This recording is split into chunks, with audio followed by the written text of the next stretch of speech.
Hi everybody, this week's Parsha, Parshat Kiddushim, is one of the most mitzvah-rich parshiot in the entire Torah. A grand total of 51 mitzvot are taught and discussed in this week's Parsha. Perhaps the most famous of those mitzvot is Ve'ahavta l'reacha kamocha, the mitzvah to love your neighbor or your friend, kamocha, as you would love yourself. Rabbi Akiva very famously said, it's become a popular song, Amar Rabbi Akiva, Ve'ahavta l'reacha kamocha, Zeh klal gadol b'Torah. This is a foundational principle in the Torah, to love your neighbor as you love yourself. However, there remains a very disturbing aspect or dimension of this parsha, and that is, how is it that the Torah can presume to command emotions? Aren't emotions by their very nature beyond our control? How can the Torah tell me to love someone who I do not love? How can the Torah tell me to like someone who I do not like?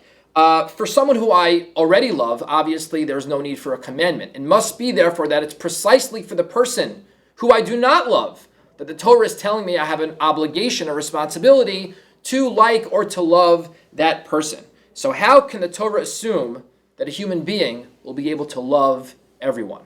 Three very brief approaches to this question. The Rambam explains that this, in Hilchot Shuvah Perek Yud, explains that the purpose of this mitzvah is a pursuit of knowledge. The more you know someone or something, the more you will love it. If you learn about the person, if you find out what the aspects of their personality that you perhaps do not find so favorable, if you learn what they're all about and where they come from, then perhaps you will have a greater capacity to love that person. A more Hasidic approach is offered by the Sfat Emet and others, who suggests that the Sfas Emes challenges the very assumption of the question. From the fact that the Torah does command Ve'ahavta l'reacha kamocha, shows us that in fact a human being does have the capacity to love whoever they wish and whoever they want. If they cultivate meaningfully the capacity to love, if they develop in a much better and more profound way their ability to love somebody, then in fact a human being can cultivate that love for each and every person. Perhaps the most profound, however, is the approach of the Rav Shimshon Raphael Hirsch in his commentary on the Torah. Says Rav Hirsch, the loving of our neighbor as we love ourselves is practically impossible to carry out. Rather, we are to rejoice in his good fortune and grieve over his misfortune as if it were our own. We are to assist at everything that furthers his well-being and happiness as if we were working for ourselves, and must keep trouble away from him as assiduously as if it threatened ourselves. This is something which does lie within our possibilities and is something which is required of us, even towards somebody whose personality may actually be highly antipathetic to us. Nobody may look upon the progress of another as a hindrance to his own progress, or look on the downfall of another as the means for his own rising.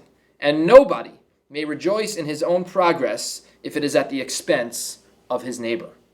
Rav Hirsch understands that this verse is not directing us or commanding us to feel a certain way about somebody, but is commanding us to act a certain way towards somebody.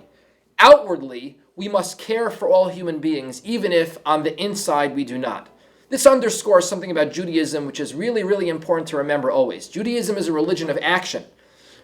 We do certain things. The Torah does command us to do. The Torah doesn't command us to feel. Even where it seems as if the Torah is commanding us to feel, what it's really doing is commanding us to act a certain way. Even if you don't like somebody, the Torah is commanding you to act outwardly as if you do, to be kind and understanding and caring and compassionate and empathetic to that person, and act towards them as you would want to act towards yourself. I think this underscores, or at least sheds new light on what the meaning of the word kamocha really is. Love your neighbor as you love yourself. Sometimes we're not as proud of ourselves as we wish we would be. Sometimes we don't love ourselves. Sometimes the gap between where we wished we were and where we actually are is quite wide. And nonetheless, even though that's the case, even though we're not proud of where we are, we would never do anything, if we're healthy and we're stable, to harm ourselves. And so the Torah is saying, do to others as you would do to yourself. No matter how much you don't like someone else, just as when you don't like yourself, you wouldn't harm yourself or be unkind to yourself, so too in your actions and in your behavior towards others. Ve'ahavta l'reacha kamocha. Behave towards others Do towards others, act towards others as you would act towards yourself. Love others as you love yourself, and be kind, caring, and compassionate to them, kamocha, as you would love yourself. Shabbat shalom.